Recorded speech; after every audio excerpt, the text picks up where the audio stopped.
여긴 젊은 사람들 오는 곳인데 남들 방해하지 말고 나가세요. 무시와 비웃음 그리고 망신까지. 그저 요가를 배우고 싶었을 뿐인 제가 들어야 했던 말들입니다. 매일 밤 12시 세월의 창가에 앉아 조용히 꺼내보는 마음속 이야기들 좋아요와 구독, 알림 설정으로 그 조용한 위로에 함께해주세요. 안녕하세요. 저는 올해 6학년 2반 되는 평범한 주부입니다. 살면서 처음으로 개무시라는 걸 당해보고 너무 화가 나서 사연을 보냅니다. 저는 남편 일 때문에 한동안 외국에서 살다가 이번에 한국에 잠깐 들어오게 되었어요. 한국에서 6개월 정도 지낼 예정이었습니다. 오랜만에 한국에 오니 정말 많은 게 변했더군요. 이왕 반년 정도 지내는 거 뭔가 새로운 걸 배워보고 싶었어요. 해외에서는 주로 골프나 테니스를 했는데 한국에서는 요가를 배워보면 어떨까 싶었어요. 몸도 좀 유연해지고 마음도 편안해질 것 같았거든요. 그래서 집 근처에 있는 요가 스튜디오를 알아봤어요. 강남에 있는 꽤 큰 건물 안에 있는 스튜디오였는데 시설도 좋아 보이고 후기도 괜찮더라고요. 처음 갔을 때는 정말 설렜어요. 새로운 걸 배운다는 게 얼마나 오랜만인지 모르겠더라고요. 평소에 입던 편안한 옷을 입고 갔는데 특별히 꾸미지는 않았어요. 해외에서 살 때도 평소에 소박하게 지내는 편이거든요. 접수하려고 하는데 직원이 저를 보더니 좀 이상한 표정을 짓더라고요. 요가 수업 들으러 오신 건가요? 네, 초보자 수업 있다고 해서 왔어요. 네, 그런데 수업료가 좀 비싼 편인데 괜찮으세요? 무슨 뜻인지 몰라서 얼마예요? 하고 물어봤더니 한 달에 30만 원이라고 하더라고요. 저한테는 전혀 부담스러운 금액이 아니었는데 직원이 제 옷차림을 보고 돈이 없을 거라고 생각한 것 같았어요. 괜찮아요? 등록할게요. 카드로 결제하려고 했는데 직원이 또 이상한 표정을 짓더라고요.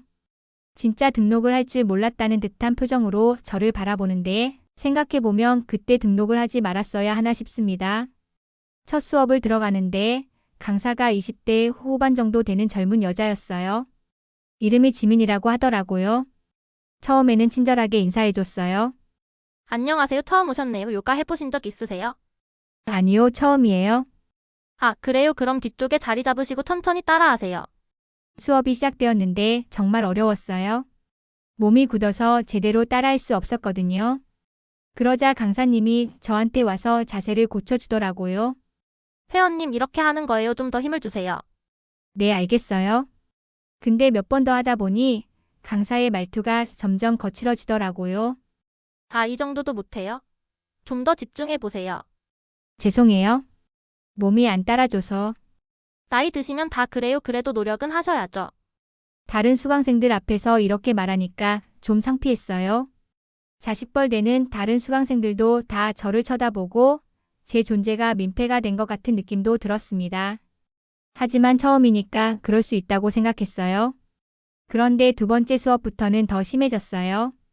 그 강사가 대놓고 저를 무시하기 시작했어요. 회원님은 집에서 유튜브로 배우는 게 나을 것 같은데요. 여기 수업 따라오기 힘들어 보이세요. 아니에요, 열심히 할게요. 열심히 한다고 되는 게 아니에요. 다른 분들도 다 진도 늦어지는 것도 모르시고. 그러면서 다른 수강생들한테는 잘하시네요. 실력이 정말 많이 늘었어요. 완벽해요. 이런 식으로 칭찬을 해주더라고요. 제 착각이 아니라 정말로 저만 유독 무시하는 거예요. 세 번째 수업 때는 정말 기가 막혔어요. 제가 자세를 잘못했다고 다른 수강생들 앞에서 크게 지적하더라고요. 여러분 이렇게 하시면 안 됩니다. 이 아줌마처럼 하시면 부상 위험이 있어요. 다른 수강생들이 저를 쳐다보더라고요. 누구나 처음은 다 서투른 법인데 왜 나에게 이렇게 박하게 굴까 하는 생각도 들고 참 서운했습니다. 그래도 제가 어른이니 이해하는 마음을 가지고 더 적극적으로 수업에 임해보자고 생각했어요. 강사님, 좀 더 자세히 알려주시면 안 될까요? 이 자세를 할 때 허리가 좀 아픈 느낌인데 이럴 땐 어떻게 해야 할까요? 회원님 이 수업이 아줌마 수준에 맞지 않는 것 같아요. 다른 곳을 알아보시는 게 어떨까요? 지금 개인 수업도 아닌데 중간에 질문하시면 다른 분들은 다 그냥 기다리나요? 이때 옆에 있던 다른 수강생이 끼어들더라고요. 맞아요. 여기는 어느 정도 베이스가 있는 사람들이 오는 곳이에요. 개인 수업을 듣던지 동네 문화센터 같은 데 가시는 게 좋을 것 같아요. 수업료도 아까우실 텐데 환불받고 다른 데 가세요. 다른 수강생들도 웅성웅성 거리기 시작하는데 정말 눈물이 왈칵 쏟아질 뻔했습니다. 제가 뭘 그렇게 잘못해서 이런 모욕을 들어야 하는 걸까요? 다들 부모도 없는 건지 나이 차이 한참 나는 저를 무시하는 분위기였어요. 아줌마, 우리 수업 분위기 안 좋아져요. 다른 곳 알아보세요. 마지막으로 다른 회원마저 그렇게 말하니 저는 정말 모든 의욕을 상실하고 말았습니다. 다들 대놓고 나가라고 하더라고요. 정말 화가 났지만 그 자리에서 싸우고 싶지는 않았습니다. 그 자리에서 바로 그만두기로 결심했어요. 알겠어요. 그럼 수업 그만두겠어요. 그렇게 말하고 나왔는데 뒤에서 수강생들이 수근거리는 소리가 들렸어요. 저런 아줌마가 여기까지 와서. 돈도 없으면서 무리하지 말지. 강사님도 고생이 많으시겠어요. 지금 다시 생각해봐도 기분 나쁘다는 말로는 부족하네요. 속에서 천불이 나는 것만 같았어요. 저는 아직도 제가 뭘 잘못했는지 모르겠습니다. 저는 그냥 요가를 배우고 싶었을 뿐인데 눈물을 꾹 참고 집에 와서 남편한테 상황을 이야기했습니다. 제가 항상 새로운 도전을 할 때마다 응원해주는 사람이어서 이번에도 매번 힘내라고 해주었는데 오늘 상황을 얘기하니 많이 당황했나 봅니다. 그런 곳에서 뭐하러 배워? 그게 아니라 새로운 사람들도 만나고 싶었어. 그런 사람들이랑 만날 필요 없어. 시간 낭비하지 말고 다른 걸 해. 위로인지 뭔지 모르겠는 말을 하더군요. 다른 운동도 많다며 얘기하는데 저는 화가 가라앉지 않았어요. 너무 억울했거든요. 그런데 며칠 후에 더 기가 막힌 사실을 알게 되었어요. 남편이 저녁에 집에 와서 하는 말이 당신 지난번에 요가 수업 들었다는 데가 어디 쪽에 있지? 거기 사거리 지나서 보이는 제일 높은 건물에 있어. 근데 왜? 이제 거기 건물주는 당신이야. 당신 상처 준 그 싸가지 없는 인간들 다 내쫓아버려. 순간 머리가 하얘졌어요. 그 요가 스튜디오가 있는 건물을 저희 남편이 사버렸다는 겁니다. 아니, 당신 돈이 어디 있어서 건물을 사? 여보, 당신이 너무 순수해서 말 안 했는데 당신 남편 생각보다 더 돈 많아. 내 마누라가 개무시 당하는 걸 어떻게 참아. 저는 남편이 무슨 일 하는지도 잘 모르고 그냥 작은 사업 열심히 하나 보다 했는데 그게 아니었나 봅니다. 그 순간 묘한 기분이 들었어요. 저를 그렇게 무시하던 사람들이 이제는 저에게 임대료를 내야 한다니요? 저는 놀라서 남편에게 물었습니다. 여보, 그 요가 스튜디오 계약 끝나면 갱신 안 해줘도 되는 거야? 그런 개념 없는 놈들 당장 내쫓아야지. 무슨 말이야. 아니야, 여보. 그렇게 하면 안 돼. 계약 기간은 지켜줘야지. 남편을 급하게 말리고 시간을 좀 가지는 것으로 정리했습니다. 그럼 계약 끝나는 즉시 내보내자. 다행히 남편도 이해해줬어요. 하지만 사실 저는 다른 생각이 있었어요. 그냥 내보내는 것보다는 직접 가서 정체를 밝히고 싶었거든요. 며칠 후 평소보다 좀 더 정중하게 옷을 입고 요가 스튜디오에 갔어요. 명품 옷을 입고 액세서리도 제대로 하고 갔죠. 들어가자마자 직원이 저를 보고 깜짝 놀라더라고요. 아, 아주머니 왜 오셨어요? 환불 받으러 왔어요. 아, 네, 잠깐만요. 그때 저를 개무시했던 강사가 나오더라고요. 환불은 전화로도 할 수 있는데 직접 오신 거예요. 환불하시는 건 맞죠? 네, 환불할 거예요. 그런데 직접 와서 얘기하고 싶은 게 있어서요. 뭔데요? 이 건물 주인이 누군지 아세요? 건물 주인요? 왜 그런 걸 물어보세요? 그냥 궁금해서요. 지민 강사가 어이없다는 표정을 지으면서 건물 주인이 누군지 알아서 뭐 하려고요? 설마 컴플레인 넣으려고 하는 건 아니죠? 컴플레인이요? 아줌마가 수업 잘 못 따라온다고 해서 우리가 뭘 잘못했다고 생각하세요? 다른 수강생들도 하나둘 모여들기 시작했어요. 저 아줌마 또 왔네? 뭐하러 온 거야? 환불 받으러 왔다는데? 그 강사가 큰 소리로 말하더라고요. 제발 여기서 이상한 소리 하지 마세요. 우리 다른 손님들도 있어요. 이상한 소리요? 아줌마 수준에 맞지 않는다고 친절하게 알려드린 건데 그게 잘못된 거예요. 그리고 아줌마 여기 수업료가 얼마인지 알아요? 한 달에 30만 원이에요. 아줌마 같은 분들이 부담스러운 금액 아닌가요? 그 순간 정말 화가 났어요. 그래요, 30만 원이 부담스럽죠. 그런데 이 건물 임대료는 얼마인지 아세요? 네? 임대료요? 이 건물 한 달 임대료가 800만 원이에요. 그거 아세요? 지민 강사가 당황하더라고요. 아줌마 그런 걸 왜 물어보세요?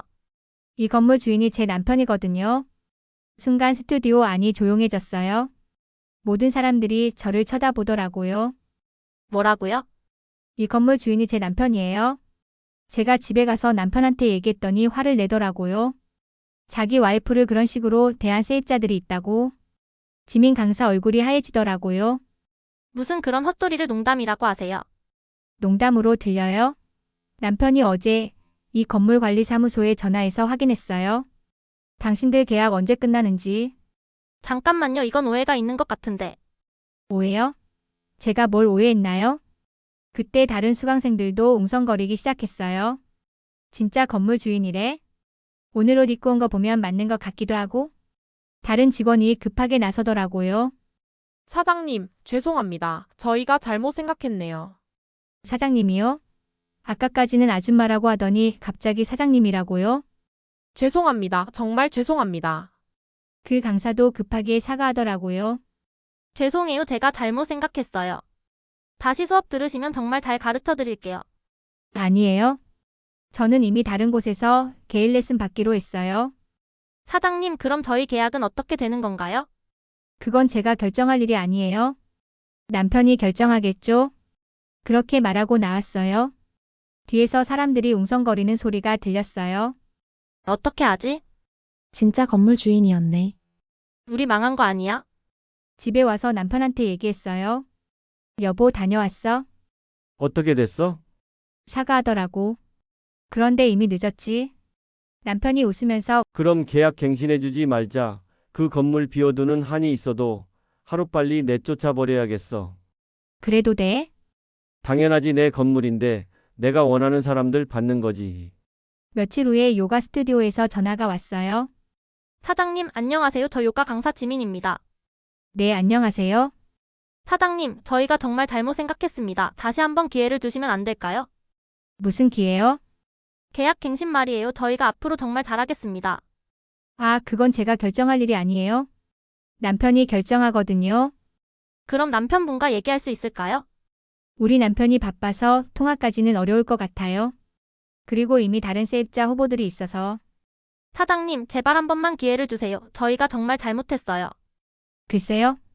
남편이 화를 많이 냈거든요. 자기 와이프를 그런 식으로 대했다고. 죄송합니다. 정말 죄송합니다. 하지만 저는 마음을 바꿀 생각이 없었어요. 이미 너무 기분이 상했거든요.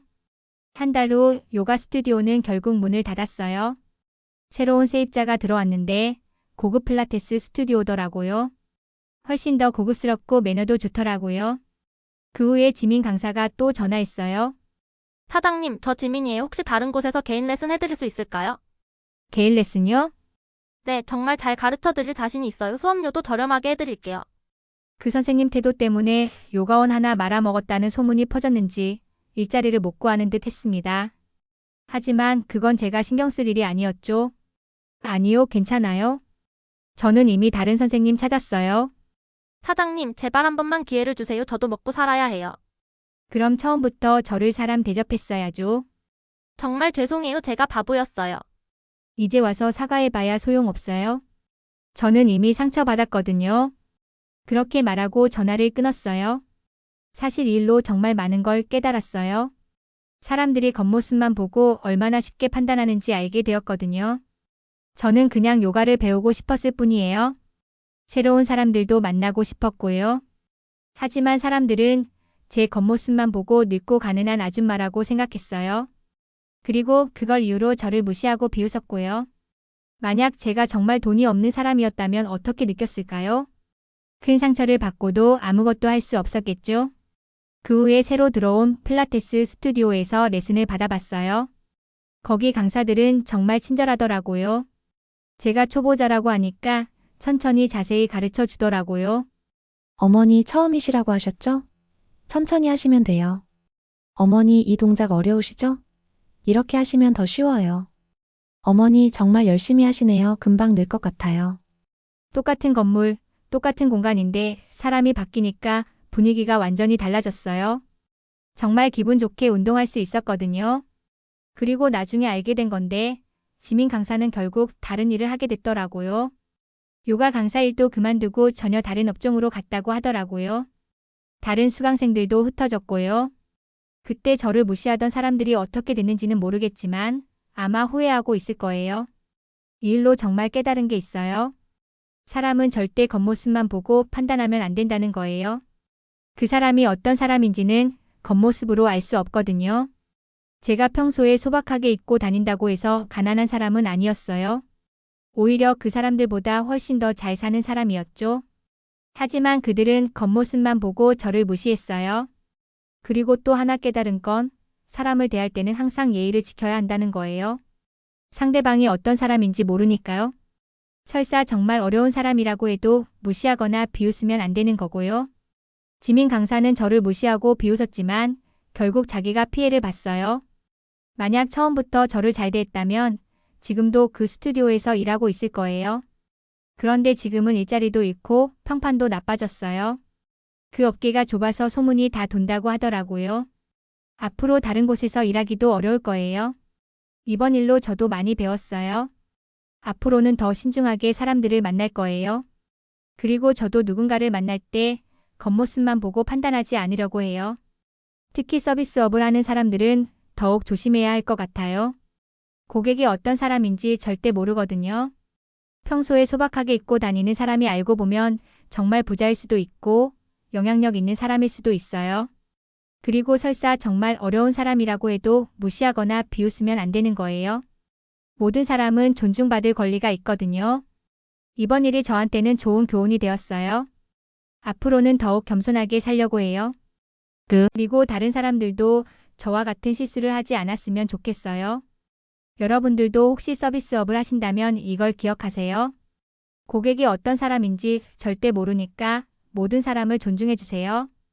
그리고 고객이 아니더라도 모든 사람을 존중해 주세요. 그게 진짜 고급스러운 사람의 자세예요. 혹시 비슷한 일을 겪으셨거나 떠오르는 생각이 있으시다면 댓글로 남겨주세요. 여러분의 경험이나 의견을 함께 나누면 더 큰 위로가 될 수 있습니다.